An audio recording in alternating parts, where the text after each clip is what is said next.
Tuesday, February 1st meeting of the Birmingham Parks and Recreation Board. Heather Carmona.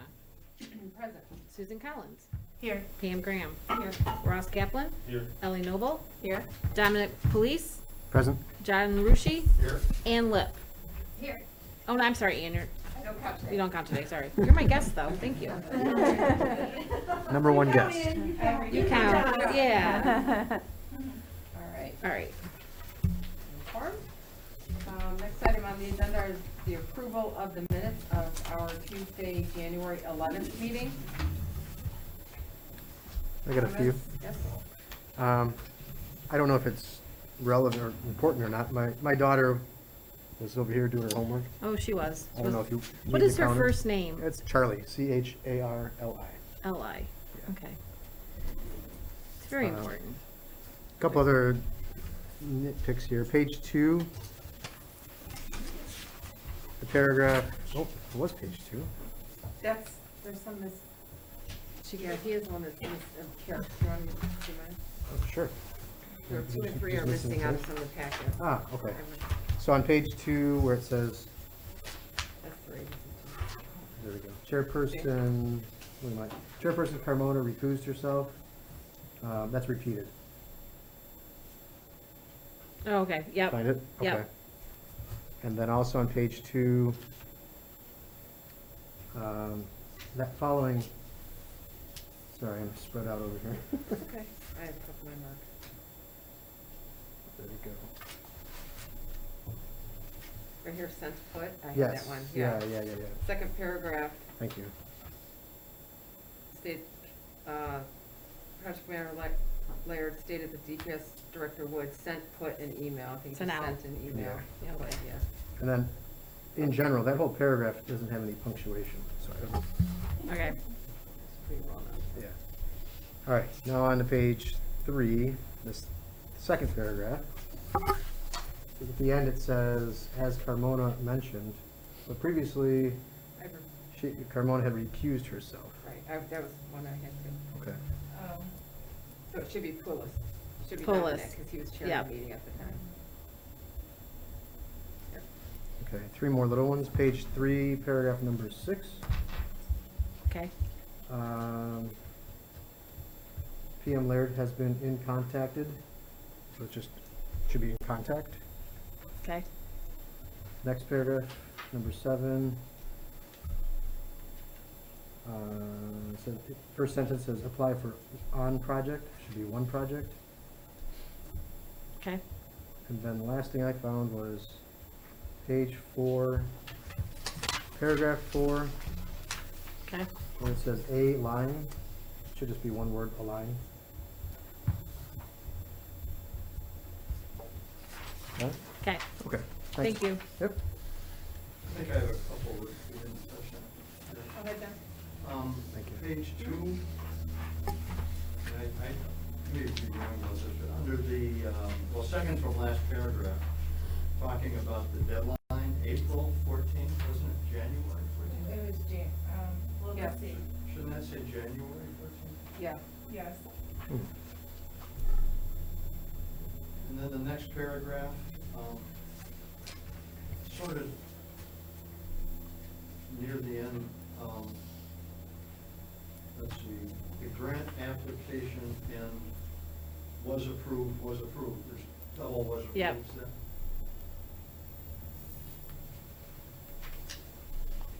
And then the next page, page 3, first paragraph, it should be millage, not mileage. Yep.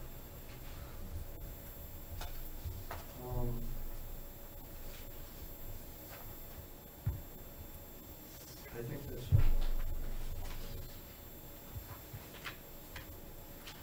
Oh.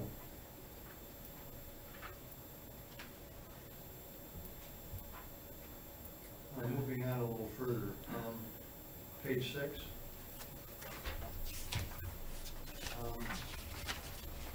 Kind of halfway down, you've got Heather Carmen Oh, Carmona. twice. Yep. There you go. And then Wiggle Worm. She down there at the bottom. Yep. think it should be wiggle room, wiggle room. Yeah, wiggle room. worm. Oh, all right.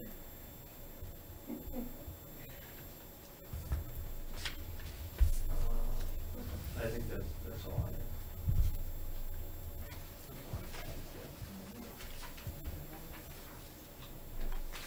Okay, any other comments? That was a tough one. Yeah. We couldn't, like, the audio was really bad that meeting. Yeah. Right, Con? Yeah, it was awful. All right, if there aren't any other comments, the motion to approve the minutes of January 11th with corrections. I will motion to approve the minutes as amended. Okay, Second. thank you, John. Okay, just need a motion. Heather Carmona, Yes. Susan Collins, Yes. Pam Graham, Yes. Ross Kaplan, Yes. Ellie Noble, Yes. Dominic Police, Yes. John Rushi. Yes. Thank you. Great. Okay, the next item on the agenda, or first order of business, is communication regarding the design services for the pickleball courts. Yes, Carrie? yes, thank you, and this is kind of a repeat.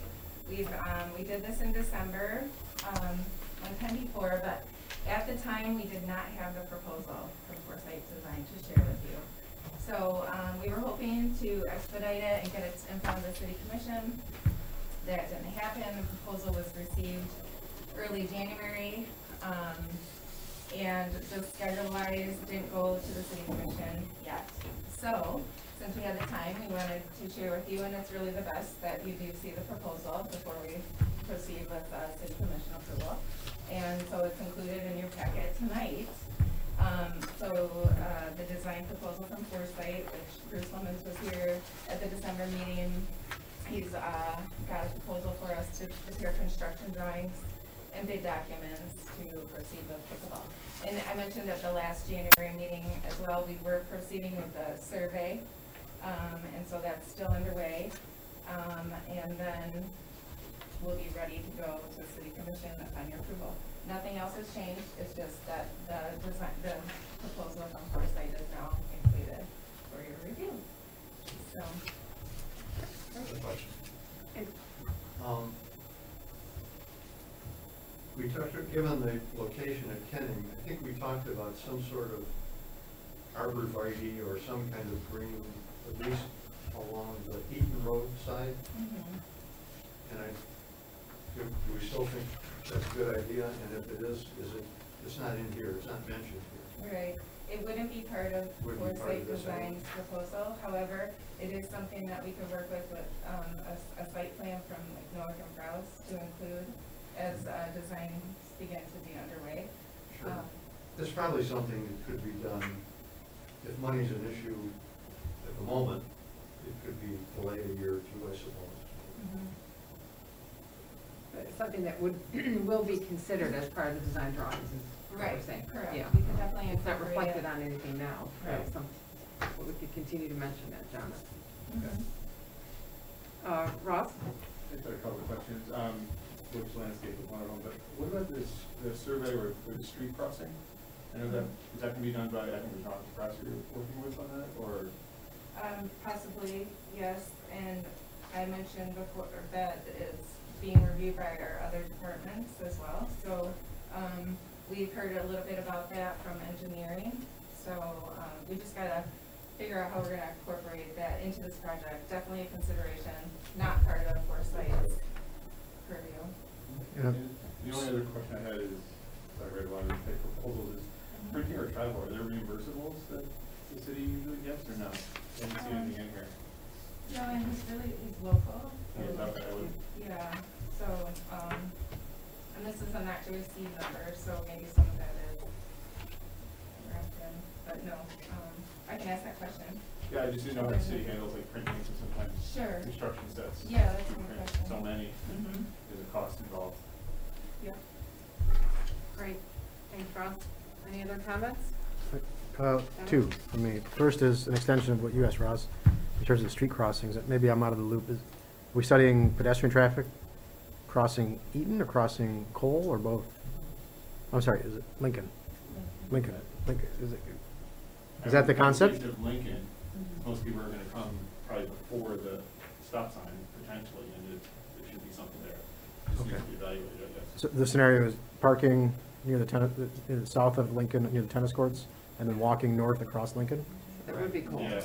That would be cool. Potentially, 'cause people are gonna go the shortest distance generally Yeah. from the parking lot.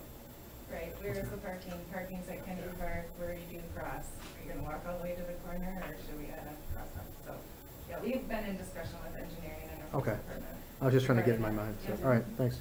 The second question, maybe you guys touched on this, I didn't catch it though. Foresight is the designer of the court itself, and then do we have a different player involved for the actual property and everything going around it? We have right now Noah Comprose that's performing the topo survey, and they're including boundary and utility. Okay. They're currently under contract with the city through our engineering department, so we didn't have to, go out to bid for that work. Foresight Design does not do that. They would, well, they could incorporate it, but, they up the charge a little bit, because they would have to bring on someone. So since we have that service available, through Noah Comprose, we decided to go that route. Got it. Does that answer your question? Well, I guess I'm thinking about the, Same rates?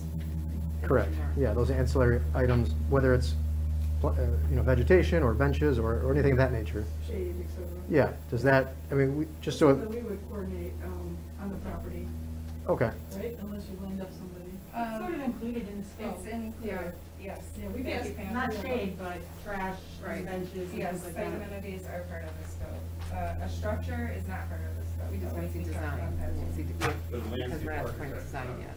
got Is it. that you're part of asking his for scope, details and on would that? be Noah Yeah. Krause's, Right, so- right. I don't know. Actually, North Cross does have landscape, Did you have it? and then we've used them to do some of our, projects. Okay, thanks. I just, I think we all kind of keep asking about how do we tie it all together for holistic? Right. And I didn't know if it was formally tied together in the bid process or if it kind of comes later. It sounds like maybe it just comes a little later. It'd be in the construction drawings on it, you'd see the details there. It would be, Okay. yes, we would incorporate everything into, he can do that for us. So Okay. he would take our survey and Got it, our okay. landscape plan Thank you. and put it all together. Tam, Yeah, I just have some question about the payment terms. With other projects, we ask for design fee, and you go to the commission with the design fee, and then you go with the construction fee, and the architect has a different, construction management fee. And I saw it in his quote that there was some discussion about that, and he prefers to quote it all together. I guess you didn't include, thank you, all the terms and payments, but were covered regarding some portion about design, or what if they're not approved, or what if his design isn't approved by the commission or something, to ask for payment for construction management before there's an approval for construction. Just, is it normal, is it? So the work that he's done thus far, or? Well, right now he's asking for $9,250 for design and construction. And we're not approving the construction, so if he makes a design that doesn't get approved because it costs $400,000 and we don't have money for it or something, does he get all of the construction management fees if there's no construction? Perhaps that was some detail in the terms payment, like when, how that was set out, but it just differs from the park. Yeah, I don't want any for the work performed. so we would not be obligated to pay the full, is what you're saying, based on what he submits at that time? It's for the services that we Would agree to receive. pay for the time, whether, it's a not to exceed number, or maybe I should have included that as. Okay, that's and always yeah, a- he says, I get the part where it's like, I'm not gonna, sometimes it would be a proportion of the cost. Yeah. But I can quote you a not to exceed number even if the cost increases or decreases based on things. It seems good for us as long as we're covered if something goes wrong in the design. Great, Pam, thank you, good question. Last question from my side. On the exclusions, it talks about site survey, which I think I'm pretty clear on. I don't know what geotechnical services are. That's for the soil boring, Oh, okay. which we do have another contractor, or consultant that is able to perform that work as well. Got it. Is that related then to stormwater drainage? Yes. That's what that, okay, thank you.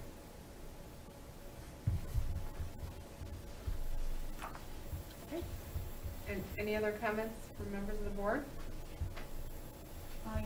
Yeah, I'm not sure the date of this document, January 7th, but, I guess the project schedule was assuming that it would have been approved in the January commission meeting, right? Yeah. So now there's a little bit of delay and, so it's not like you have a design back in your office that you're Right. waiting till next month or so, okay. Yeah, and I did, speak with, Bruce about the schedule and that, you know, can we still plan on the summer build like it says, and he clarified that it would be, we're still able to move forward as scheduled, even if it doesn't get it out in January. Okay, so it's just kind of a 1 month delay due to the delay of his paperwork and things. Yep. Okay. Ross? I just had a question, I didn't know the answer to it, I just looked up. Acrylic court surface, that's not what the tennis courts are, it's a different type of surface? It's the same. It is acrylic? Yep. Okay. Yep. Okay, great. All right, if there aren't any other comments from members of the board, we'll go to the public. I don't know if there's anyone joining us tonight from the public that would like to comment on this matter regarding the design services. Anybody here in the room? No? All right. We have a suggested resolution for our consideration to support the Kenny Park as a proposed site. Should be the proposed site, right? It's the one and only, for new pickleball courts pending departmental review and to forward to the city commission for their consideration.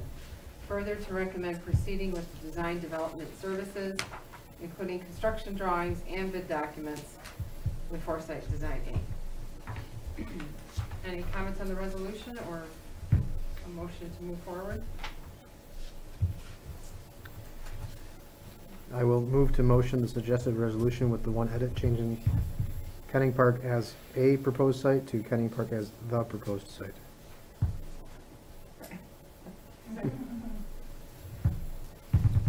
Well, it's proposed to you. Right. This has those sides. All right. Do we have a second on the motion? Oh, I'm sorry, Pam. Thank you. All right. Okay, roll call. Heather Carmona? Yes. Susan Collins? Yes. Pam Graham? Yes. Ross Kaplan? Yes. Ellie Noble? Yes. Dominic Police? Yes. John Wushie? Yes. Great, Thank you. thank you. Okay, the next item of order on our agenda, design services for the trail improvements. Yes, similar packet. All right. Bring it up again? Yes, thank you. So as part of our Parks and Recreation bond project, trail improvements was slated, as everyone in this room knows. And so we had allocated and anticipated to begin trail improvements in the first bond issue, and then continue on with the second schedule of having trail improvements as well. We did have a couple of subcommittees meetings, trail subcommittee meetings, and we walked the trail back in September. We reviewed these potential improvements that we had planned on doing previously in preparation for the bond, and then reported back to the park board. I believe it was October. The trail subcommittee had a report. Now, back even further, we had a concept prepared back in 2006, the Rouge River Trail Corridor Master Plan, actually, from MC Smith and Associates. And they prepared that plan. It's been sitting. We've been waiting to be able to do something here. And so we thought our kind of what we've been doing is re-engaging the consultants that have prepared our concept plans or you know, if they have any background on our project, we want to re-engage them and proceed. So MC Smith has rebranded. They are now called MCSA Group, and we did request a proposal from them for design development for some of these improvements. The improvements that we'd like to focus on over the course of the entire, bond, issues. Include a restroom facility, at Booth Park, entrance plazas and trail entry identifiers, confidence markers and, signage to, so you know where you're at on the trail, or you can identify, oh yeah, I'm still here on the trail. Accessible connections, for overlooks at the museum and in other locations potentially. And, also an accessible prefab bridge, as you're entering south of Maple, coming from like across the street, Horton Lake, going into the interior of the park where we did our new pathway, and it would match what's north at Horton Lake, that bridge. If you can picture in your mind the bridge at, by the waterfall. They also would apply for grants. MCSA has obtained, several grants, through the DNR. And so this proposal does include grant applications. They are a women-owned small business, and they work with municipalities throughout Michigan, and they really do specialize in trails. They do a great job. So this is the first step, would be to bring them on board, and, they would prepare these preliminary, designs, give us cost estimates, and, that way we can make decisions about what we can do, what we can't do now, what we can do going forward, what grants can we apply for. So really, it's just, bringing them on, and then we get the public engagement going as well, and time everything appropriately for, available funding with our park fund dollars or other types of funding. All right, any other comments? We're gonna go to Susan, give it a chance, yeah? I just have a question, and I apologize, I'm not super familiar with the trails. Is this what we want to do for both, or is this just the first, for the first part of the bond? So, this is designs for all improvements, trail improvements that we talked about Okay. over the course of both issues. All right, great. And then, just kind of curious, I love the idea of these bathrooms in Booth Park, and, where are they gonna put those? Or they have a place where they're gonna put them? We've identified kind of not right at the entrance, but as you're kind of walking back to the interior, not all the way back, because I don't want to get them out of sight too much, but, think of where the electrical box for the, movie nights, By the sign, the embankment sign there? The embankment sign, yes.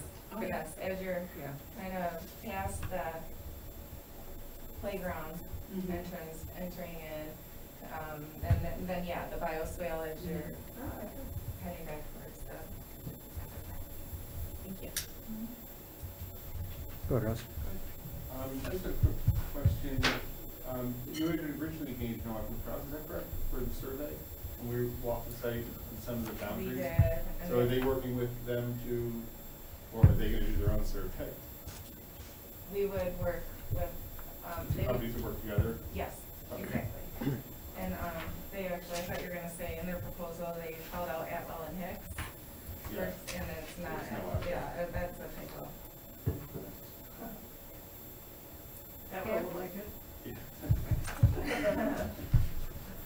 Pam, you had a comment? Yeah, in my opinion, improvements that, which I guess would be described as the Booth to Linden Trail improvements, something that provides connectivity between those trails is really important, or a big benefit for the, community.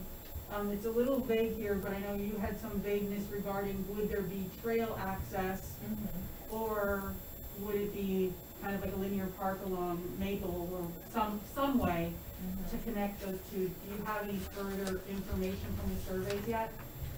No, we have surveys, and so we know where property lines are in that area between Willits and Baldwin, Mhm. essentially.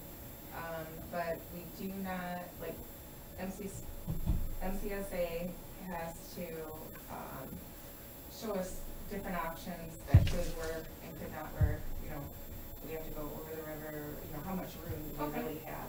Okay, so that, but That's part of I'm this. right that that's what they're considering, or that that's in the scope of things for them to look at, is Yes. alternatives to connect the Booth Trail to the Linden Trail, and by proximity to also the Gorton Park Trail, you Yes. know, if you can get from one to the other. Okay. That's great. I think just a suggestion, if we do go forward with the city commission, a simple map would be really a good idea. Not the full-blown thing that they would do, but just a, It's always very. I didn't have time to try to figure it out, but I think it'd be really helpful. Do you have, Found it? do we have a map? I just downloaded this today. Oh, you did? There's one It's actually interesting. in the master plan Yeah. of the, Right, right. full, yeah. But the There was latest one another- shows the That's the trail same. sort of from Willis, but doesn't connect to Maple. Oh, okay, got it. Which one is that? Is that on our, Yeah, this was, it just happened, it came in the newsletter, the Okay. newsletter that they just sent out. Oh, good. There was It was a something separate recently link, in- but it was, that's right. In Hometown newspaper or whatever, one of these glossy newspapers, and they had a trail map, did Mhm. anybody see it?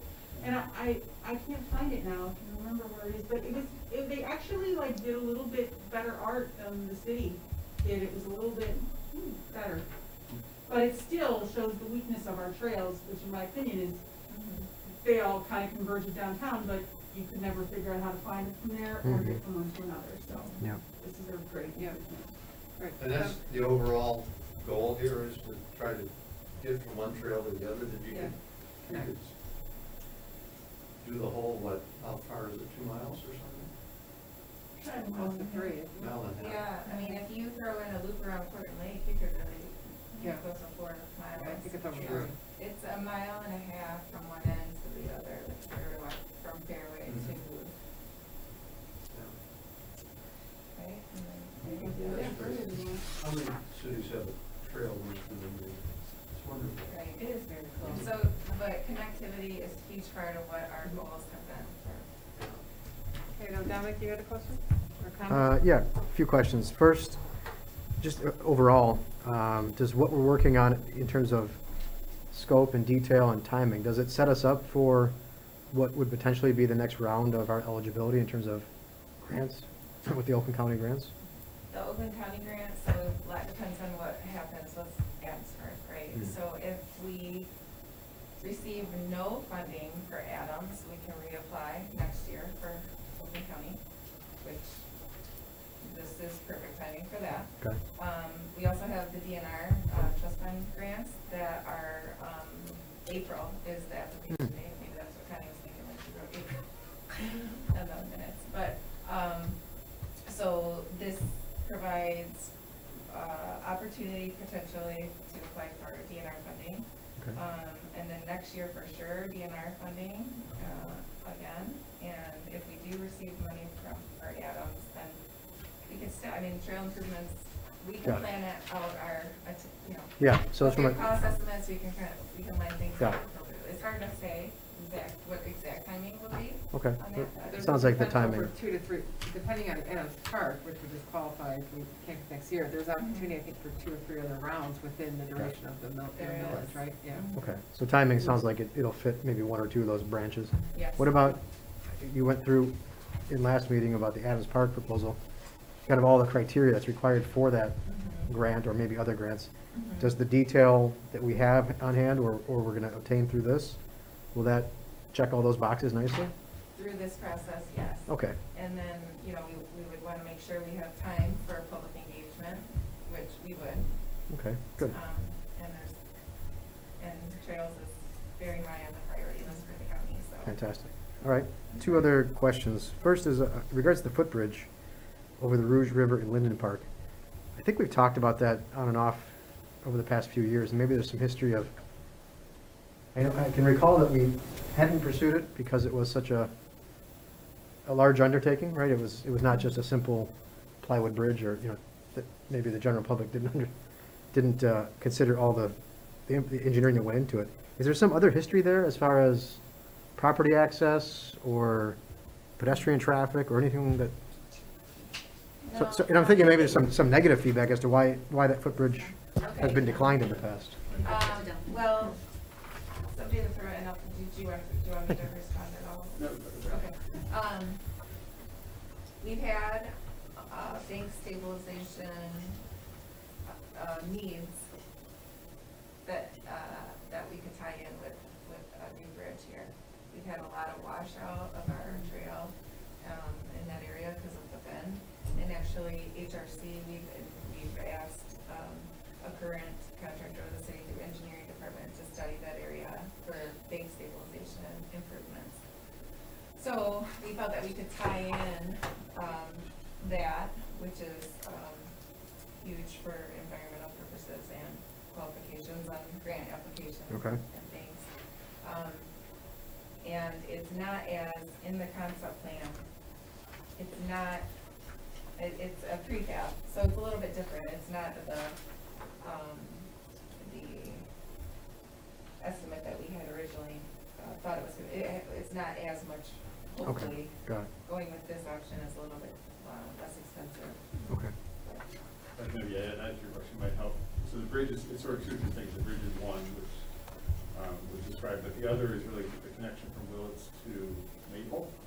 It is city property and there's a trail that you can't quite, there's a corner there of the property that, I don't want to say in dispute, but where the corner truly is, and that's what the survey was showing, and then how it ends at Maple.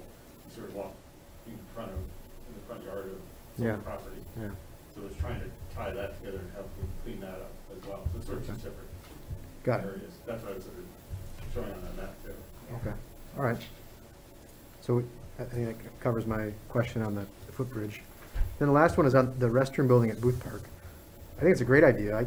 Frankly, I'm surprised. I didn't realize it was kind of in scope for trails in general. I thought it would fall more under the Booth Park initiative. So my question would be, as that's designed, obviously you have to consider that a shared asset, right? If there's a restroom, it's not just for the users of the trails. You're gonna have thousands and thousands of kids there, so in terms of scale of a restroom and maintenance and serviceability aspect, I guess that's just nothing you can respond to, but something that's on my mind. It would be very, very high traffic restroom, considering the usage of Booth Park. I have a little comment on that too. Actually, I was gonna bring that up. Okay. That my mind is foggy about how we decided to put a restroom there, for instance, because I know, of course, we have restrooms at the golf courses, but are there any parks that have restrooms of our parks besides that? I don't think we have any, do we? No, we don't. So this is the first? This would be the first. Okay. And, back to, that could have been, a part of our design with the corner feature potentially. I mean, it could have gone either way, but, we decided to go ahead and incorporate it under SA's scope. I think it was mentioned early on in public engagement for Booth Park too. Yeah. Yeah. It's relating to that. Years ago, there was discussion of possibly putting restrooms by the parking lot where the farmer's market is. That could serve both farmer's market and Booth, because there's a building there that can be attached to, which can get water and drain. Is that still a consideration? I think there's a little Taylor or something back there, and where the property lines are, I'm not sure, but it was once a discussion of, is that a good place potentially also? Yeah, there's a lot of discussion about a lot of things, but after that lot 6 was redone, it's discounted now. In the history with Booth Park too, with a bathroom, we've sort of called that out for a while now. A lot of you might remember that. We wanted to get a fabricated bathroom there for Parks and Rec, not necessarily as the trails there, so it's all encompassing. It will be all inclusive, of course. Our primary goal is because poor Salvatore Scalatini would have his door knocked down and people wanted to rush in to go to the bathroom and he had to sell them a pop. So, this goes back, I don't want to date myself, but this goes back a long ways. And, so the bathroom was always a conversation as of at least the last 10 years. It's been budgeted for a little bit here and there, but there's just, as you know, so many projects on the table. So we thought, Carrie's been working on it.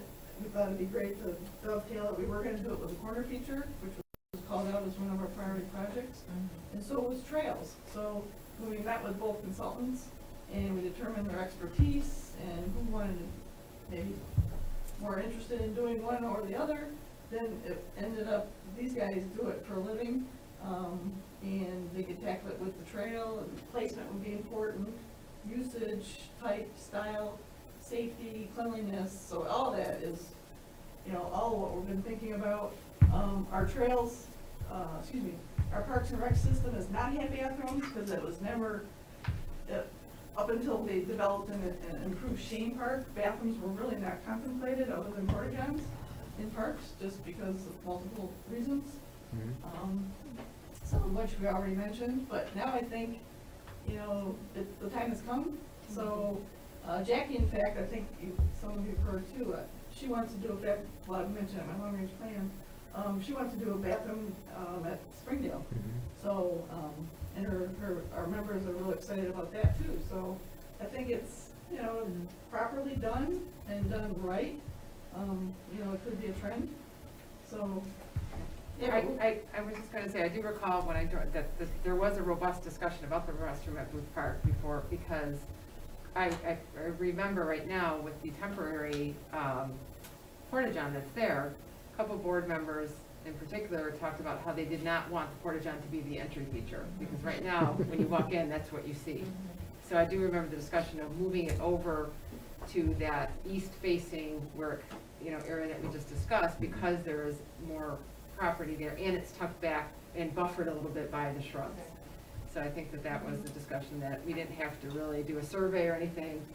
That was just probably the best location, because when you pull down the street, you just don't see the restroom. It's the primary thing there, which is pretty obvious now. So, I believe it was always discussed, not only that location, but others, is more building closure around the You're porta right. potties, not a separate building or Correct. standalone building. I'm not sure what direction the city will go, but to make it look nicer, and sort of hide it a little bit Right. instead of a building. Yeah, it wouldn't be a brick shingled structure that, in the sense of, you know, when we talk about like at the golf courses or something, yeah. Always gets a lot of discussion. Really important items, right? This is a good discussion. Okay, any other comments regarding, the design trail from members of the board? I know we have members of the public joining us. Do we have any members of the public wanting to make a comment regarding the design services for the trail improvements? Okay, seeing or hearing none. All right, we, excuse me, do have a suggested resolution to support the engagement of NCSA Group Inc. for design services for improvements to the Rouge River Trail corridor, and to forward to the city commission for consideration. All right, any would like to put forth a motion for the? I apologize, I just uncovered one more question. Sure. It's on page 3 of MCSA's proposal. And maybe it's just the formatting that's confusing me. So there's items A, B, and C with cost estimates for each, including a Eagle permit cost of $2,000 per line item. The next sentence talks about if the projects all occur at the same time, we can combine the Eagle permits. Does that imply that a single $2,000 permit would cover all 3 line items? Possibly. Does that work if this work is spread out over 2 phases of the bond? I'm not sure of the timeline of your permit. Usually you're required to complete the work within a certain time frame. So Okay. those are questions that we can have. Those are our costs more, no matter if there's 2 green or 6 green. Right. It's not MCSA. Okay, all right, in case that question arises, perhaps be, The combined is in the application form, not the cost of necessarily, is what you're saying. We apply for those. They will on our behalf. They will, Yes. yeah. Pay the Okay. bill. That's on, okay, that's on Okay. it. Yeah. Right, but. That's if not, you wanna that's say not an for additional example- cost, if that's what you're wondering. no, it's obviously, we could be paying up to $6,000 of permit fees, or as little as $2,000, or something in the middle. Okay, that just didn't jump out at me. It's all about Yeah, they timing. might Yeah. make us Yeah, aware yeah. of that. Okay, Yep. thank you, sorry to interrupt the No, motion. that's a good question. Okay, any, motion still stands? Any, member of the board would like to put forth a motion? A resolution as a motion? I can do it. Ellie? I'd like to suggest to support the engagement of MCSA Group Incorporated for design services for improvements to the Rouge River Trail corridor, and to forward to the City Commission for their consideration. Okay, Second support, Ross? Okay, for a vote, Heather Carmona? Yes. Susan Collins? Yes. Pam Graham? Yes. Ross Kaplan? Yes. Ellie Noble? Yes. Dominic Felice? Yes. John Rushi? Yes. Thank you. All right. Okay, the next item on our agenda, communications item. We have a memo regarding recent update regarding the Parks and Recreations Board Subcommittees. Sure, I'll take that. All right, thanks, Heather. So, sort of, this has been a long-standing practice, as you know, subcommittees, and so it's a little disappointing to, even talk about it tonight with regard to disengaging the activities of our subcommittees, because they've been so successful, so long-standing. That's sort of why we held off a little bit on scheduling the golf subcommittee, which we normally would have had in January or soon in February. So, but based on the Open Meetings Act, that's had a review frequently, of course, and the city wants to make sure we're abiding by that in all our activities and functions for committees and subcommittees and commission. We don't want to have any perception that there's any potential issues or it could be challenged, so there's several tests that have to be met with regard to the Open Meetings Act, and it just leaves room for error, even though we've not exceeded those issues. In other words, the test that we have to meet is that the subcommittee is a public body, and whether or not there was a meeting of the public body, and then whether or not a decision was made, or having activities that would then denote a decision or conduct a decision. We never had a quorum, so we did everything right. We didn't violate the tests, in my opinion. We didn't violate the OMA. We always had less than a quorum, which would be 2 or 3 members on our subcommittee, as everyone knows. We looked at it as a working group. We treated it as a meeting with administration, over the years, of course. So, and you didn't come out of those subcommittees with recommendations, but we did a lot of talking, we did a lot of informational exchange. It was a great opportunity, whether we met in our offices or whether we met in the field. It was, it was very enjoyable for us, but unfortunately, I think in keeping with this and not to cast any shadow over Parks and Recreation Board's activities and hard work, we're gonna disband those. So, sorry to be the bearer of this news. Carrie and I recently had meetings with our trail subcommittee too. We did online Zooming and we did out in the field. That was gonna be coming up soon, pretty short order again. Our capital projects subcommittee, we had really good ones that were active, the 3 that we narrowed it down to now. In the past, we've had other subcommittees over the years. Connie's been involved in them. She sets our agenda. We do agendas, but, we don't do minutes because they weren't perceived as official meetings. So, with that, I don't know if anyone has any thoughts or, it's a sad thing to mention obviously today, but, but with that, one more last thing, I'm sorry. We want to present everything to everyone at the same time. So I guess that's the other point of this too. If I was just meeting or chatting with 2, 3, Carrie and I and Connie, we're meeting with just a few and talking about things, and, the perception was that you could be making decisions in that forum. But it really, it boils down to we'll be presenting everything that we normally would do, probably in a little bit greater detail, how we backed into after the Engage Birmingham and things of that nature and public input. So we'll keep in really great contact, and everything will happen, of course, at our board meetings. Okay. Good, no, lots of comments, but I saw, Susan, go ahead.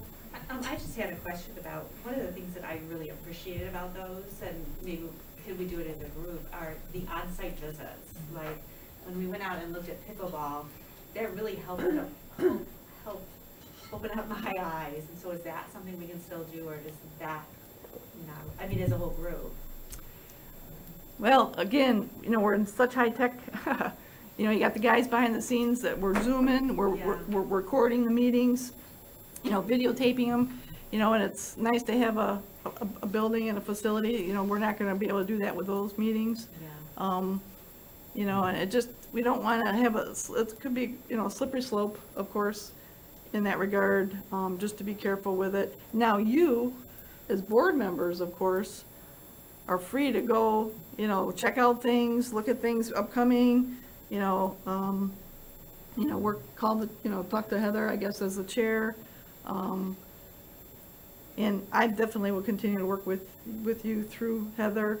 You know, again, it gets back to we don't want to, you know, we don't do the email either. I mean, our group, this board, Connie can attest to it, and Carrie too. You guys have been great on, you know, limiting, we don't do emails. I mean, you don't want to do that. We want to, everything is deliberation, you know, decision-making and conducting our business at our table. You know, we've had opportunities, and I'll look into this. I know we've had meetings at the golf courses, you know, particularly the pavilion, but we were at Springdale.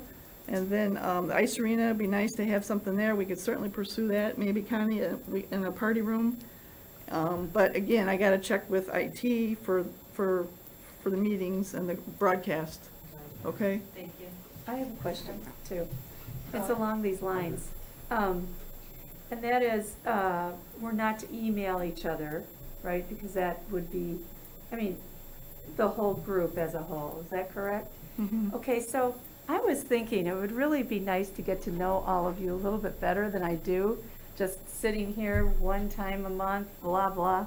I thought, well, if I had like a cocktail party, let's say, or like a thing that everybody was invited to get to know each other, that is a no-no, right? I mean, that is kind of, Yeah, you know, you're not supposed to, you can't have more than 3. 4 or more for our group is a quorum, okay? So yeah. that would, yeah, I mean, you get having some slushies, and you could start talking and making decisions, you know? So I will caution you. I think, All right, yeah, I think, Pam, you weren't. We might get a little more off track. I don't mean to get Yeah. us too off track, but, you know, Well, I just want to. We wanna hear, though. Heather I want wants- to be clear on one thing, because I think we all can kind of editorialize and say how we feel about it, which is Yeah. important. But I do want to make clear, excuse me, that in your memo, you're saying we are recommending that it's not yours, it's not the department's decision, it's the attorney's decision, right? So this had a legal review, so it's not that you've made some assessment, or it's come down from the attorney, is my understanding, right? it is, and I referenced that. We had, Okay, I'm sorry, yeah, just in the, you know, I don't overemphasize it, but yep, on and off, I mean, the city wants to do things by the book, and Open Meetings Act is very important, Robert's Yeah. rules. I'm only recommending it because I feel it's it's in our best interest okay. as a So- board, because of the city attorney's recent opinion to the So- city with regard to that. Got And it. not just it wasn't all about this board, it was, It's all it's boards. a It's planning, comprehensive, that's the thing, right, all right. the boards. It's a comprehensive Okay. overview, and every liaison is probably sharing it with their Okay. respective. So I just wanted to make sure that it wasn't just our groups, our committee. Yeah, I would That there was never- some- That there no. was some interpretation that something happened at a committee level that was not, you know. No. Okay. No, Any other comments? thank you. John? I was just thinking, building on what Susan just said about the value of being, you know, going out and looking at the thing, which I've done, I typically try to do that. Mhm. But maybe we need to be mindful of, look to the future a little bit and say, you know, next month, we're gonna be talking about the trails. So sometime in the next, not as a group, but individually, sometime in the next month, go out and look at this, that, or the other thing, Yeah. you know? We could sort of be mindful of that, so that we could, as individuals, go look at things instead of a group. Mhm. Pam? I'm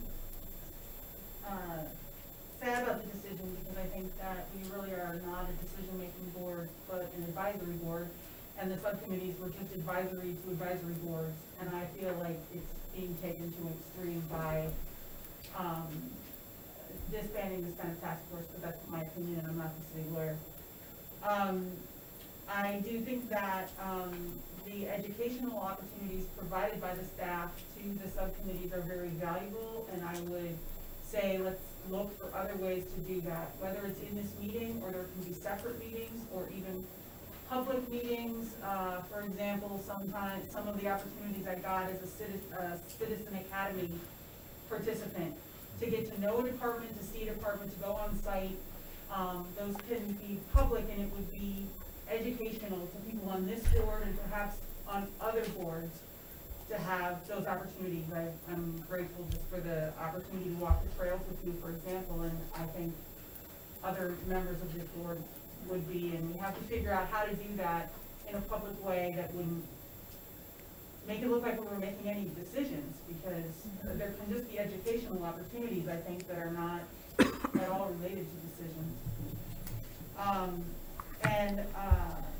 I appreciate the comments that we could do some homework as board members, but I think that maybe some coordination with Heather as the chair and with the staff to have advance notice of what's coming up on board meetings. It's kind of always a surprise to me to get them from Connie on Thursday and think they're on Tuesday, and that wouldn't be enough time to prepare or visit or whatever. But if we had kind of we talk about golf courses in May and November, or we talk about this or something like that, then I think we could engage more as board members and reach out if there were things that we couldn't find, but do so, in a way that was respectful of the rules.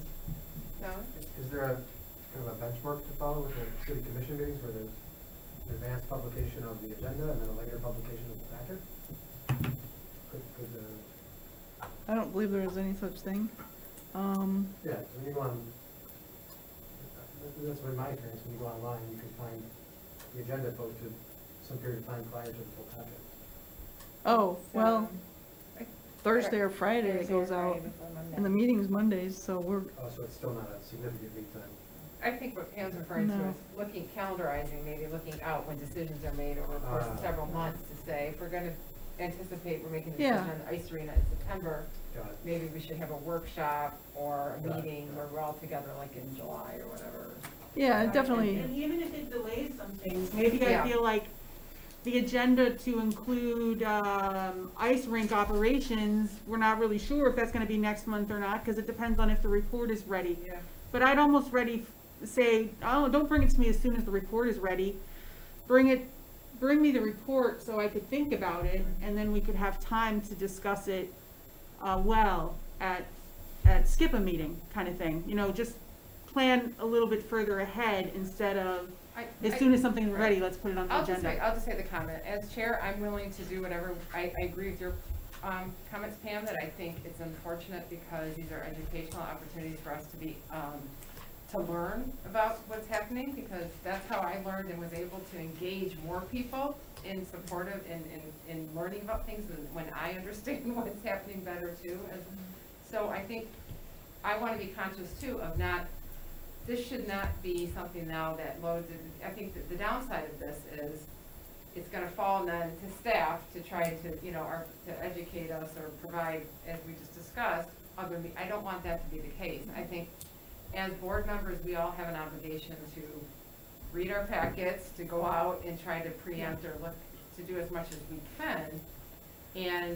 And maybe even look, I'm hearing opportunities where we can go to staff and say, is there a chance for us to do a quarterly workshops, or even twice a year where we can do some, planning or something like that, or get, of a sharing of information. I do think that it's unfortunate because, while the transparency is important, I think what's going to happen is it may disengage more people, as opposed to, it'd be the opposite of what we were trying to achieve. So I think, we don't really have a say in it. I think probably it's going on the record saying, none of us like to attend more meetings, but it is, I agree, it's really becoming informed, and the on-site visits were very important, because there's things that we just don't know that you all know, so. Maybe this will change at some point, I don't know, as we get out of the, Yeah, we'll do our best to, just to add on that, and not to belabor this either, but we'll do our best to inform, keep you updated.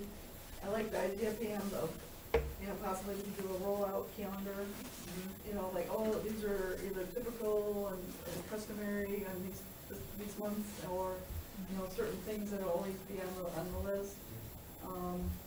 Anything that we distribute or disseminate to the board, what has to be in this packet, so if it'd be nice to have things well in advance. We're always scurrying the week of this, just so y'all know. So, best laid plans, right, and just being candid with you. If, let's use the ice arena operations, for example, again, because you mentioned it, Pam. If, and I'm gonna talk on that soon, but, that, if we had it early, I'd give it to you as soon as we had it. So if I had it too early, you'd see it at the next meeting for discussion or information. You could digest it and always bring it up at a subsequent meeting for further discussion, but those are things we can work out, and try to, as we navigate this, okay? And you'd also request, right, am I right to say that request to be on the next agenda for further discussion? Now you're going too far.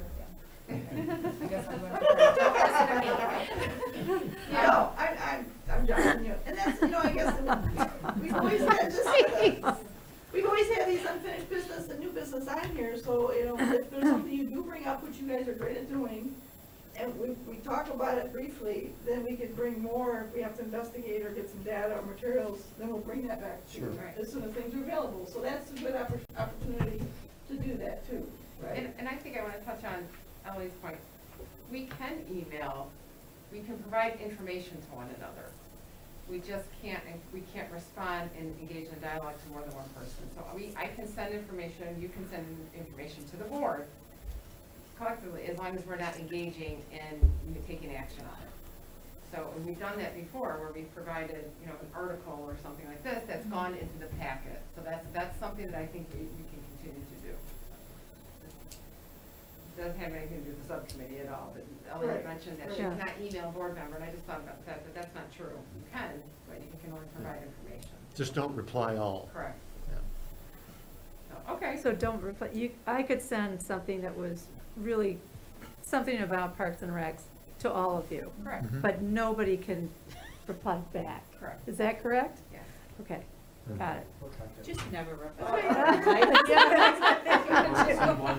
Yeah, yeah. So we don't hear from anybody. Which defeats the purpose, because you already have I hope they got never it. saw it. Exactly. Or you can pick up the phone. Yeah. That's right. All right, so, I don't think we need to go to the public and discuss it all. Any other comments? I think we discussed it. All right, we will move on then. Sorry to interrupt. I just wanted to introduce, I have to leave at 8 o'clock, so I don't want to be disruptive if we're not finished by then. Just wanted to let everybody know. That's okay, you're actually gonna take over the meeting at this point, because I have to recuse myself. The next item is the project updates, the first is Adams Park, so earn your keep right now, and I'll come back. All right, we'll just continue the momentum. Do you have to make a formal statement? Oh, yeah, I need to, due to a conflict of interest, I need to recuse myself from all discussions, deliberations, and motions regarding Adams Park. So Dominic will be the chair of the meeting.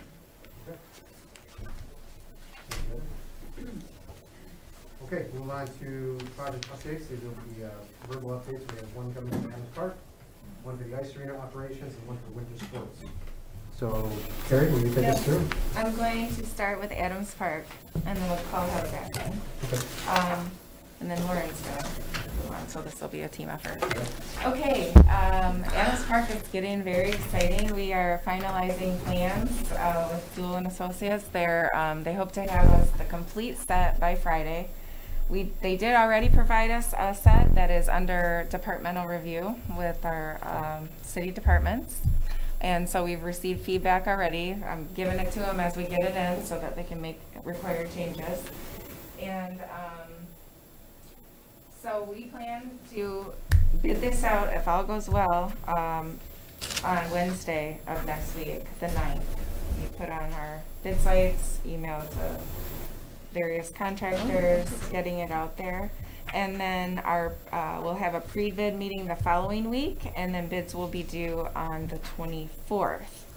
So that we can bring at minimum, the pricing to the March meeting along with the design. So you'll see the design and the prices that we've received. And hopefully our recommendation as well. But we'll have to see how everything goes with that, with bid evaluations and costs as they come in. So it's exciting news. Great. Are we ready to? Wait, is there any questions on that though? I guess Yeah, before we thank go you. to the- Carrie, Sorry. any questions from the board? Questions or comments? Anything from the public in regards to Adams Park? Any questions or comments from the public? Don't see any hands. No? Okay.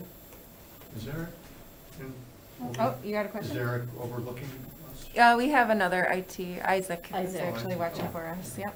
I see. Okay, so with that, I'll head it back in.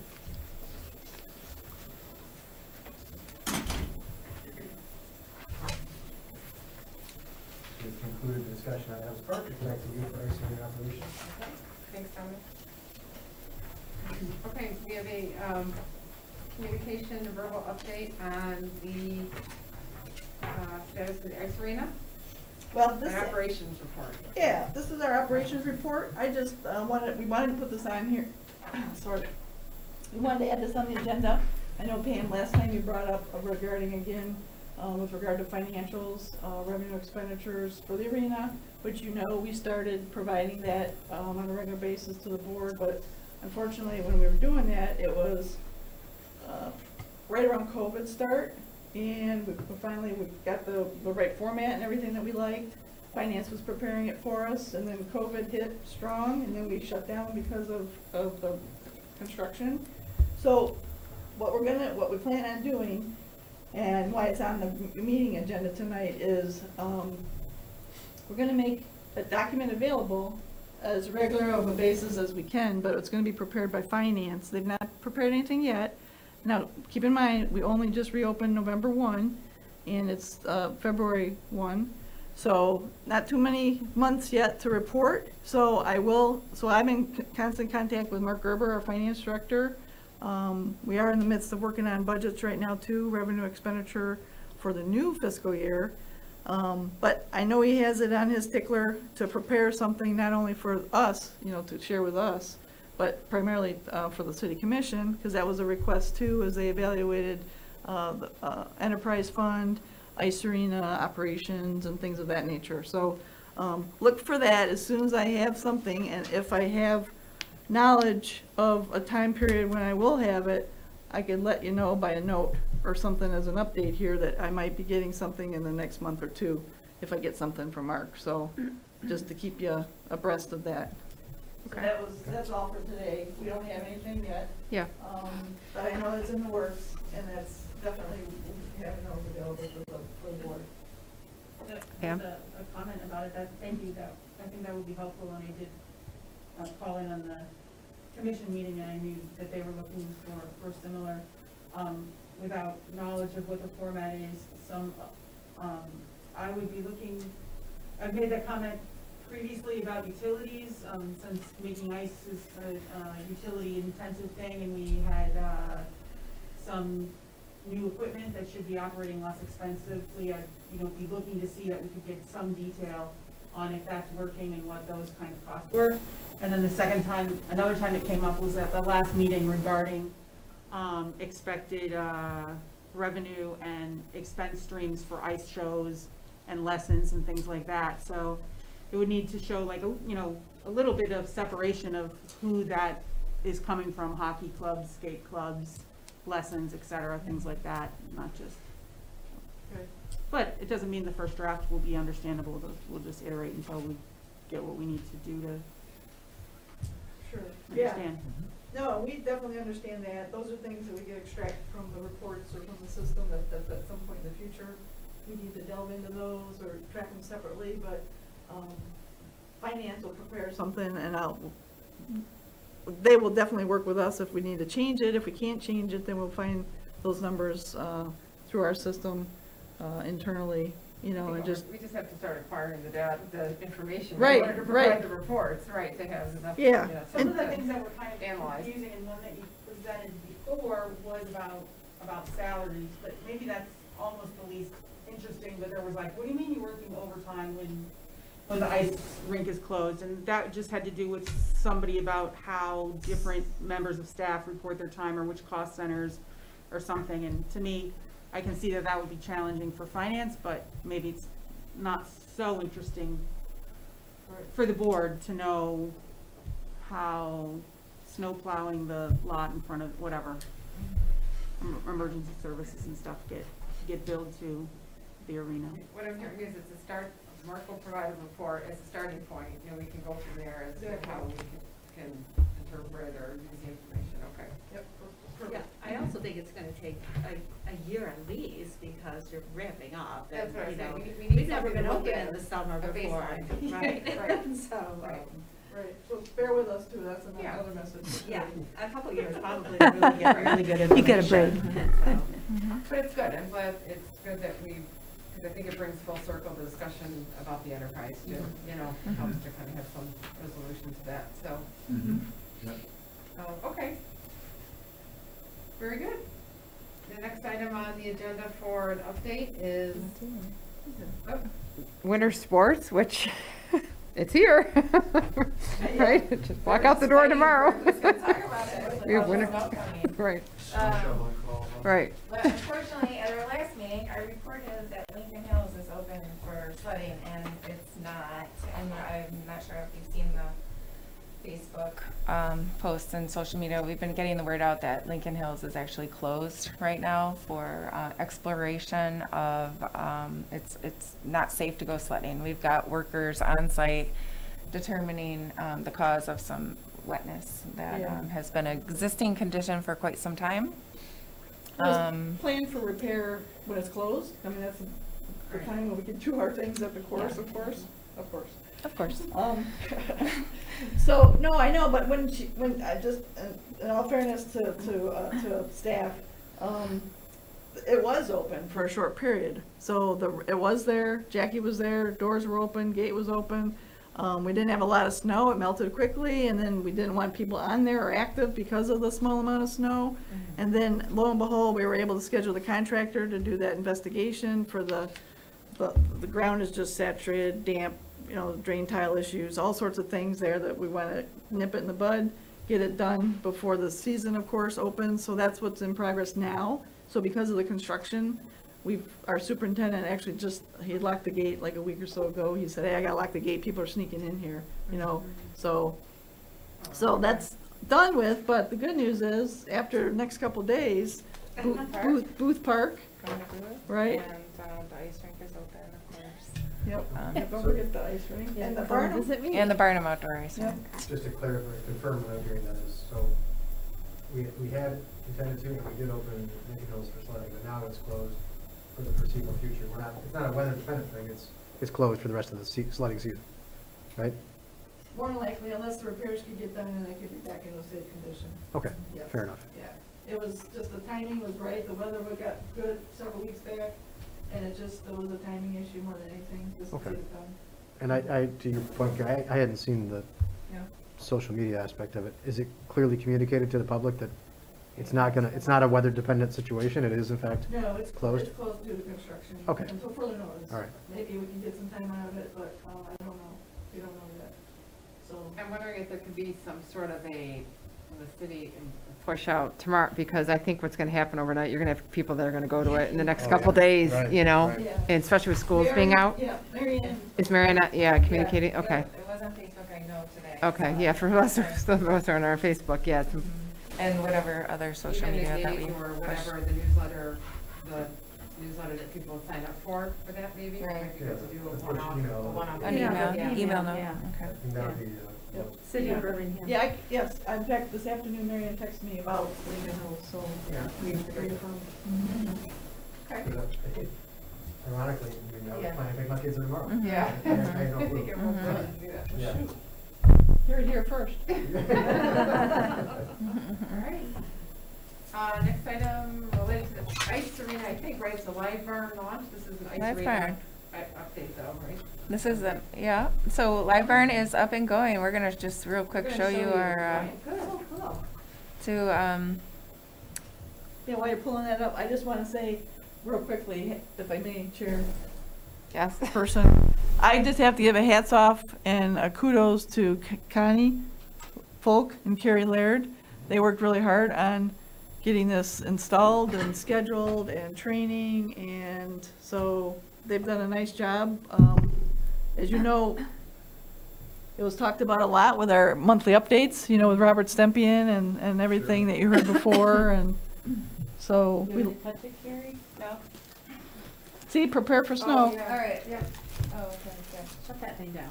Is that all you're gonna? Yes, it is. All right. So All right, here's our website. wait on our ice arena page. The new website was good too. Yeah, we're working on it, so we're gonna like it. We have a link to Live Barn, and Connie sent this flyer out to all of our arena community, and you do receive 10% off your subscription if you just put in our code here.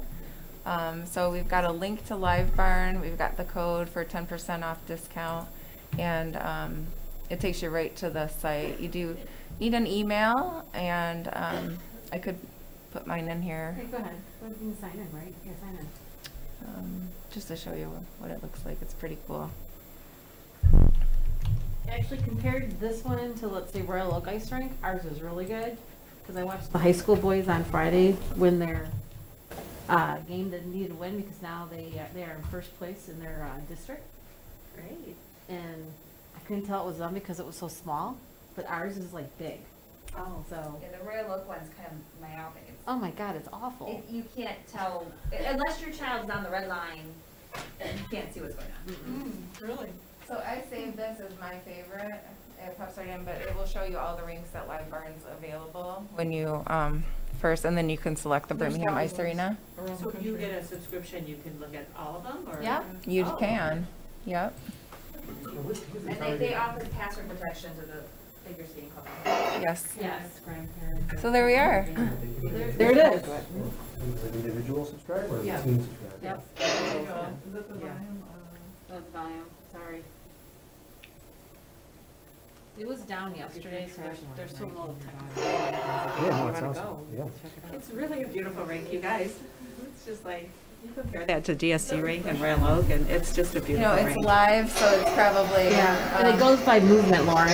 Oh. And so you can watch, recorded to a certain time frame. So that's what's happening now. That's live right now. live. Yeah, so I warned him I can spy on everyone now, so there we go.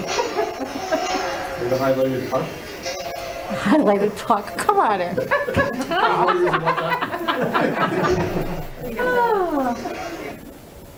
That's great, but, Cool.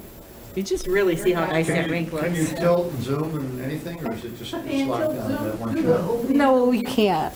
It does it for you. The camera follows you for motion. That's why it keeps timing out. So if No. you're in a game, it goes flying. Oh, it does, but on the recorded, you can, Yeah, pan. pan. So if it's been recorded and you want to watch it later, you can zoom in on whatever you want to see. What is the subscription fee? It's like, 14. basic is 18, I thought. Basic is 18. A month. Yep. And we get a percentage, like we get a small percent of that, so. So, yeah, and so. Have you there's had a- many people, do you guys know, or? Oh my gosh, You can select they the were day that like, you want to see. yeah, you can see what times. Now, see where it says the little locks are? Those are figure skating club. They wanted privacy. So what happens is I create a code, an access code, and give it to them to hand out to their customers. Okay. So, Yeah, we don't keep the code. We leave it to the organizations to hand out and keep that. Yep. Because, yeah, you can't call me and say, what's the code? And I'm like, can't tell you. no, So. you have to have it authorized. Yeah. Yeah. It's cool. Privacy. Yeah, so Susan, a lot of people were calling because I put a sign out coming soon, like, you know, like, so they were like asking the exam drivers, where's Live Barn, where's Live Barn? Because it would show the rink, but there was nothing on there. Oh, So I we see. released it last Friday, I was like, okay, I'm shooting the button, so I launched it, so Yeah, I mean, I got your note and I thought that was pretty self-explanatory. Yep. Like, I thought you did a good job with it. Thank you. So. How much does it cost, did you say? $18.95. Yeah, I think the basic starts at $18.95 a month. A month. Yep. And so we've had a lot of people sign up. Yeah, we've had a couple, yeah, few. We'll know quarterly, they send a quarterly report to us, Oh, so. gotcha. I just think that's really popular in the hockey teams. Mm-hmm. It's probably with everybody, even, Hockey parent. I'm sure, yeah, especially with COVID right now. yeah. Grandparents want to see their kids. If grandparents can't come now, they can come watch it on TV, so. So what would you do at an ice show? You wouldn't have that on for an ice show, would you? Or would you, because you'd lose revenue if people could just watch it on. We make it private, so, or just black it out. Yeah. Okay, are we prepared to move on? Sure. Great. All right, we will move on to the next item of communications. Thank you, Connie and Carrie. For information in our packet, we have the long-range planning meeting presentations, which Pam had mentioned. I think a few of us were at the City Commission long-range planning meeting, which was very, very productive, I think, and helpful to hear the City Commission's comments. But I don't know if there's anything you want to feature. Looks like the presentation that you gave is what you've included in our packet, which I think was excellent. And, yeah, no, thank you very much. I do want to make a short statement with regard to this. So it was a fun day. I'm glad we're in the lineup second right after finance, so we love it. So, no, so all these years, it seemed like we're always having parks on there, and when we were doing bonds before, from 2001, the projects and things, and then we got away from it a little bit, and I was busy with Cape Seal and lead lines and different, and new smart meters and all those different things over the years, because we are Department of Public Services. This year, it was easy for me to pick what to focus on, because we have this is high volume. We are spending a lot of our time on Parks and Rec bond and the projects. So we wanted to give an update of where we stood bond dollar-wise, what's anticipated or expected, projects that are in the queue currently and upcoming, and it was critical. And then, of course, the golf courses always get left out. So we wanted to highlight the golf courses, what such a great job Jackie and Brian are doing, and the members. It takes everybody. It's a team, and the events and everything there is just wonderful. And the biggest thing we wanted to point out too is, even though we've just started with projects, this first bond issue, there's going to be project overruns. There's going to be estimates that were made in 2019, with the park board, the capital project subcommittee, by the way, and staff. And those are our best estimates at the time. And that's not uncommon for, hey, you got to get some numbers together for a bond. We did that in hopes of a 2020, 19 bond, and then that was delayed to 2020. Wait, is that right? Yes. Right. So it was like, let's do it, no, let's hold off on it, and then it was, June of that year, was brought up again, hey, let's get this on the ballot, and so dollars were associated with the projects. Projects were called out based on priorities, and much discussion with the board and the public. But that's not, it's all, we've always qualified it, that it's all going to be dependent on when we do the bidding, construction drawings, and the construction prices when they come in at bids. That could be a year or two later, and with the bonds, it could be 3, 5, 6, 7 years later. And that would go in keeping with the second bond issue too, when we do that. So, it's gonna change based on that, but we have the flexibility, of course, with projects. You're gonna see all the projects that we're working on before the commissioners see it, and they're gonna have to decide, which ones make it, or do we shortchange some of the projects? But there's money in the second round too for playgrounds. That's why we want to start on now. Like we did tonight, we're getting some consultants on board. We'll get some playground activity going later. But it's just important that the commissioner know that, realize that going in. There's, new commissioners, they were involved with the original discussions, so it's a lot about education, and it is truly long-range planning. It's not just projects today. We did talk about 3, 4, 5 years and beyond, so, that was a great meeting, I thought too. Thank you to those that either, I think several of you Zoomed, or watched it since, so, it's important that they realize that, and it's coming from, from our department to them, so, I think, it was well received. We hit the ground running with the ice arena, Adams was next in line. It's, a full-time job, just ushering these and making sure you have everything lined up for studies and analysis. And we are incorporating the properties and the grounds around, like pickleball, for instance, or parks, or other things that we're doing, because that's what our department does. We have to manage and maintain those anyway, so we're gonna incorporate, site amenities, shelters, shade, trees, arborvitae's, et cetera, so, it's exciting, it's great. We were all here, 3 of us were here when we spent the original bond dollars. We got those projects done, so, I hate to think we're all in good hands here. We have a great commission, great city manager to get stuff done here. So, with your help and going to the commission, so that's all I gotta say, I guess, for now. John? I guess I might anticipate a question from the commission at some point. If you look at the 2 pages, they're not numbered, but these 2 pages, anticipated expenditures, and then on the other side, the budget. Yeah, the bond, John's on the bond recap. Right, so you'd look at that and you'd say, well, gee, I see $4,750,000 available, but I see we're anticipating $5,400,000. That's why I did it on purpose. How do we deal with that? I did that on purpose.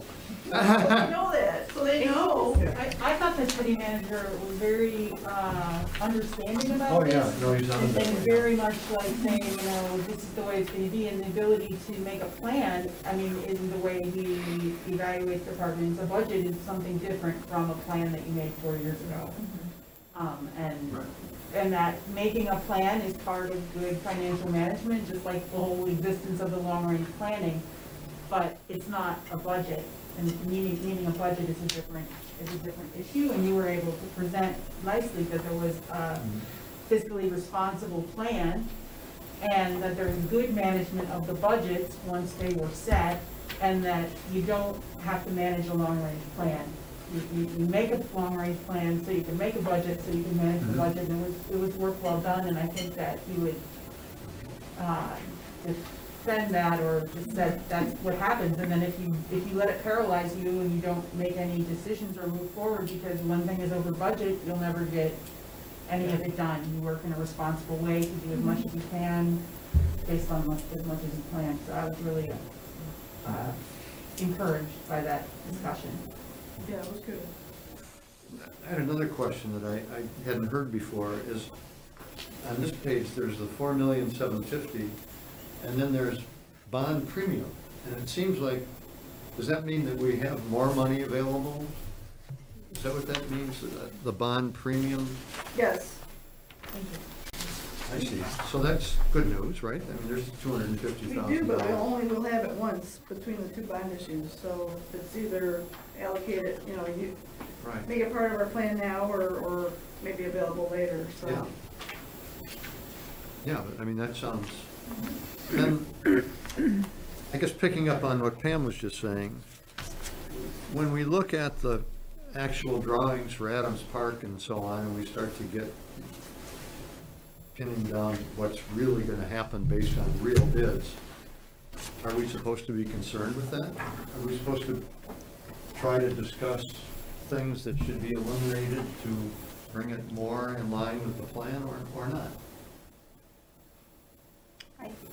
Didn't we do that with the ice arena? We pulled some things out because we felt that we couldn't do it, Right, yeah, within the that happened, budget, sure. and We did, Yeah. yeah, you want over that one? Like the ice, Well, I think, Okay. the smaller. I yeah. have the answer unless you wanna go for it. No, but we're thinking, though, we were gonna say something.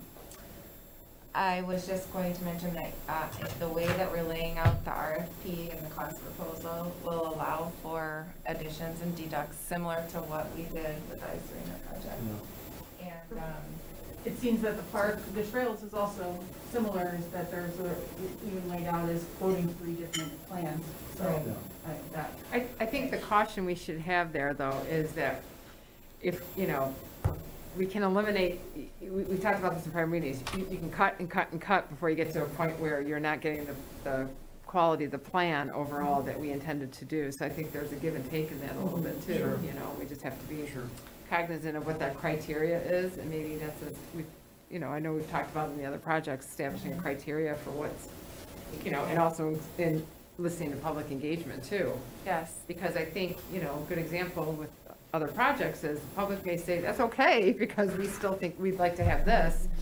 And I think one of the things that the city manager did a good job too of outlining was the fact that there are some variables here that we just didn't have control over, right? COVID and some of the things, costs are attributed here too. What percentage of those are, there can be a percentage over on in any project. Sure. But there's a large element that was related to labor and not being able to know what was happening when these estimates were done in 2019, right? Right.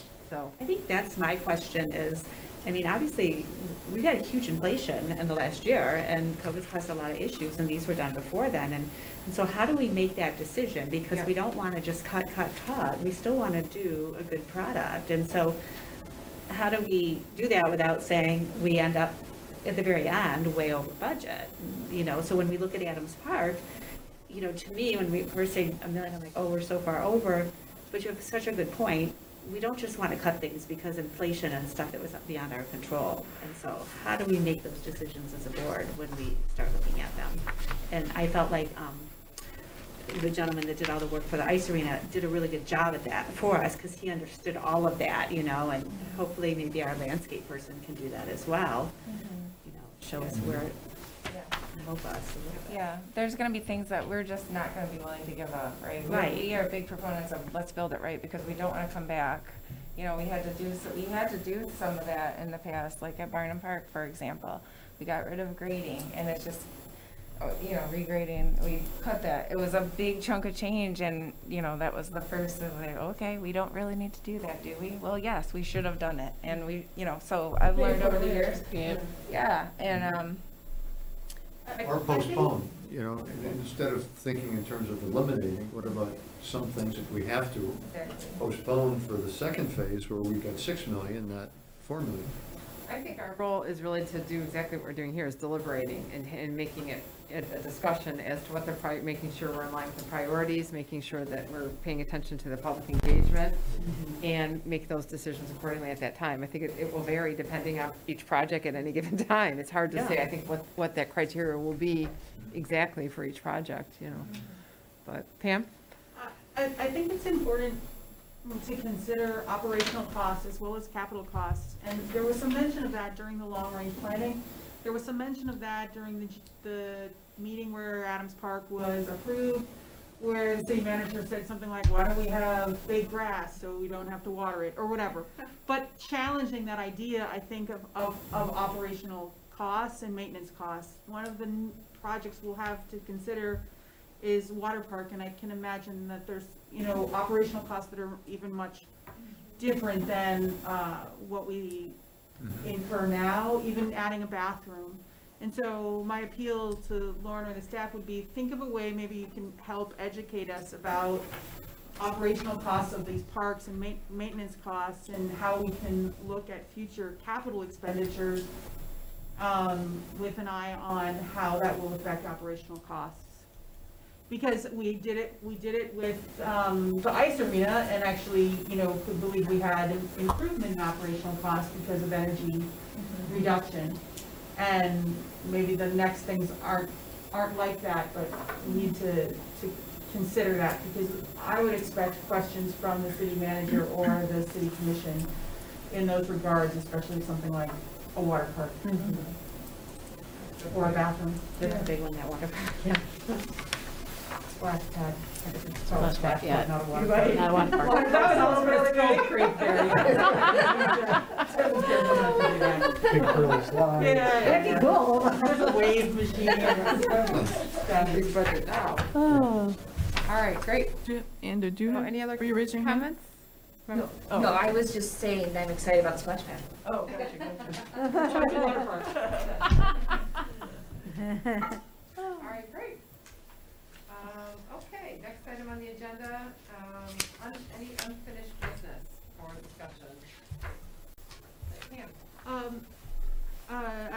It's kind of coming right off of what I remember from the presentation about the golf course and discussion saying that I was, at the long-range planning meeting, that to consider revenue from the golf course as supporting not just capital improvements for golfers, but for other users of the golf course. Like, it seemed like he was saying the dog park, sledding, things like that.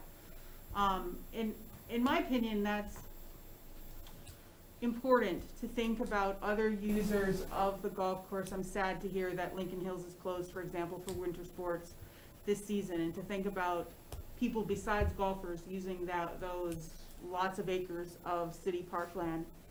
I don't know if there's anything, perhaps those could include some part of the course where you can walk, or other amenities in the perimeter of the golf course that could be used by others, people that aren't golfing. I don't know if there's any, if Jackie thinks about that, if you staff got any feeling for that during the meeting, if there's anything going on about improvements to the golf course that don't necessarily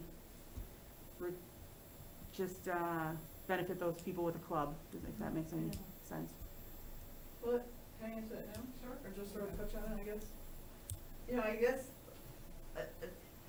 the improvements that we make to the golf courses, the capital projects, are all attributable to the golf course and its play, and reinvesting into the courses to make that experience wonderful, and to drive that membership up, the numbers up, to get people to come back.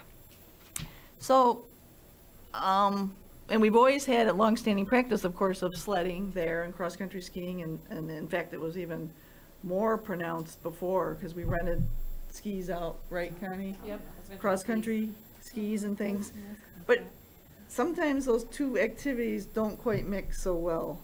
So you're gonna get a differing view from Jackie, our golf manager, on the uses of the course and the damage that it causes, and the repairs and the activities and the things we have to do in the spring in order to open, versus having that property or that space available to the community as a whole. So we balance that. It always continues. It's people love it, obviously, right? I mean, that might be a future discussion. The dog park should be self-sustaining because there's fees associated with it. So Yeah, I don't know why, but he mentioned that, he mentioned like improving amenities to the golf course with the revenue from the golf course. And he mentioned dog park, for example. Sure. Or thinking a little bit outside, outside of how that works. And I think that people get excited, like, oh, the golf course has made income. But like, it's pretty easy to make $300,000 from 5 acres in Birmingham. You know what I mean? Like, that's good. It's better than losing, because I was really a critic of our golf courses when they were losing, say 10 years ago. They weren't breaking even. And that's responsible and a benefit to the community. But, and there are a lot of users of the golf course, but there could be, even more engagement from the community to have other uses. And I think we should I definitely. make sure we can address those. Those definitely exploratory areas, areas of which we encounter and we talk about, fairly regularly. And I did hear the commissioner mention that as well, and it's great that questions are asked, but, if we've been there, done that, and we could share good information, stats, data, or things with people, whether it be commission or residents or the board, we're here to do that. Definitely. I know the monies for the golf course, it's great to have them in order to inject them back into the courses. And I'm sure those monies spread other places, in the course, you know, the parking lot and things like that. And there's other people that came in with lot in the back in the day with regard to the fireworks and it gave itself up for fireworks before two, and, you know, people traipsing, trampling all over the courses. So we're very careful with the, you know, that we have two beautiful assets, you know, Springdale and Lincoln,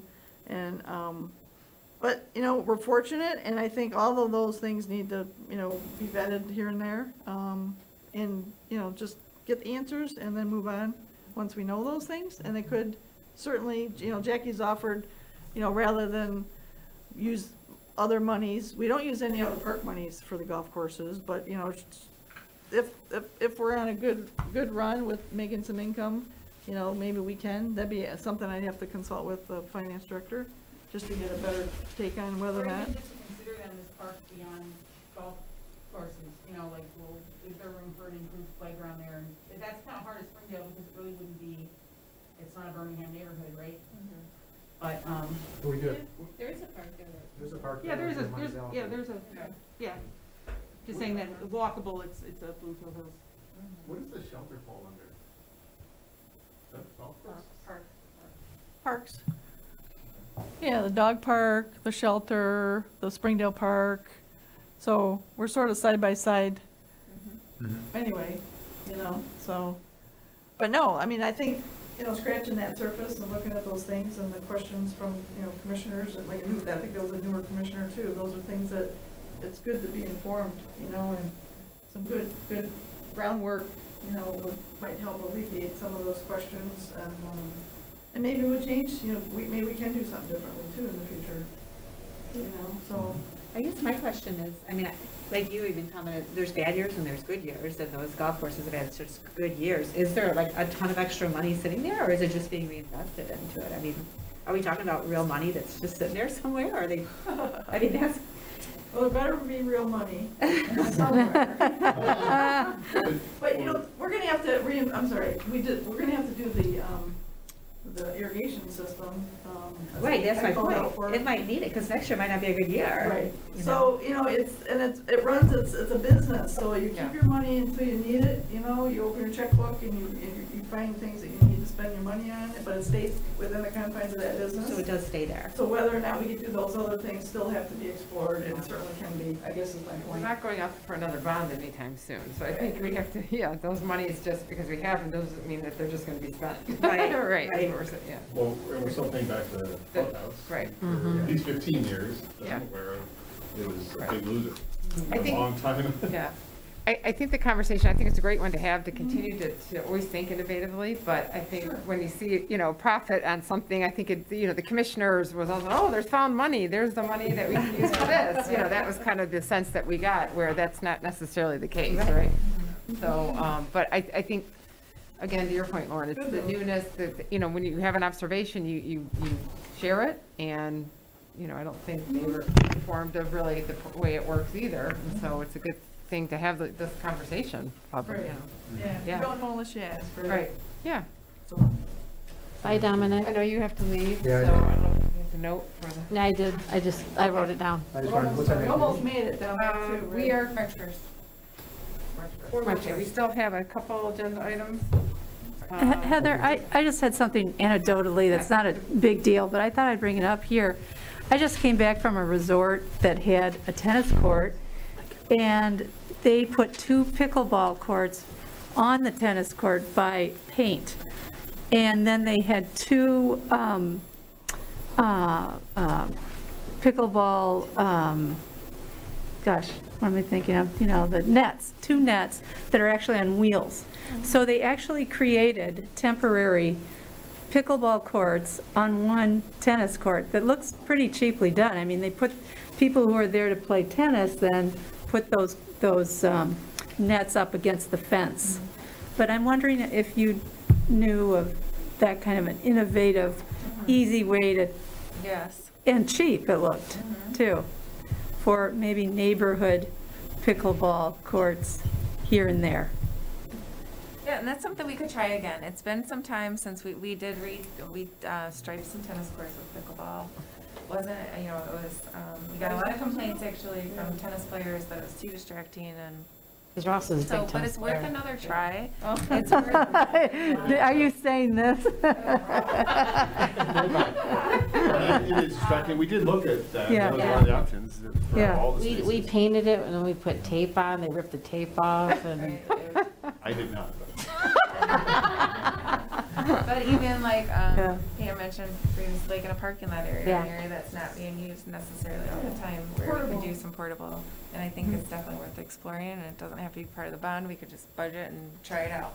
Yep. Can you do that ice rink for at least one season in the summer? In the parking lot area? No.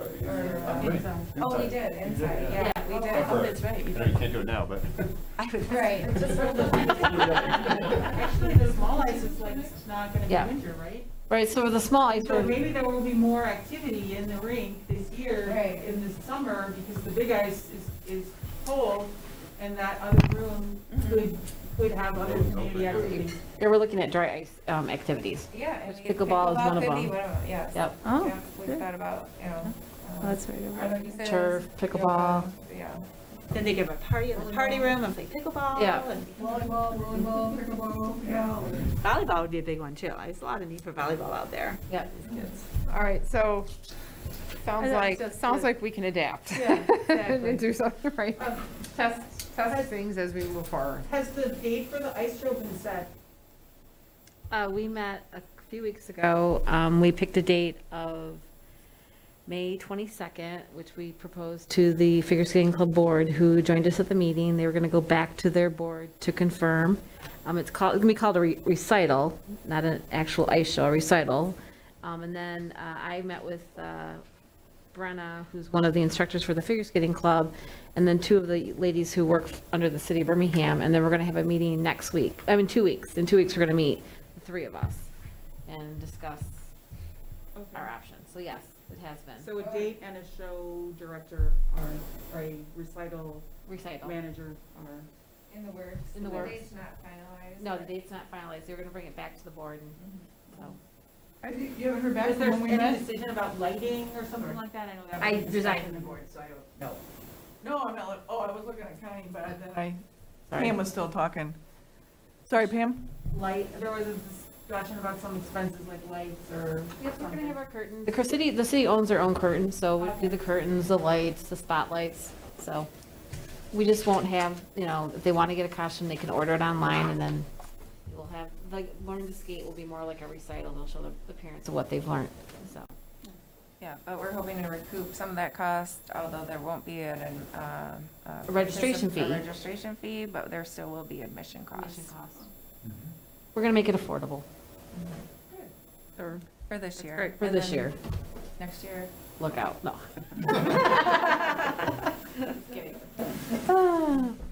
Well, Okay.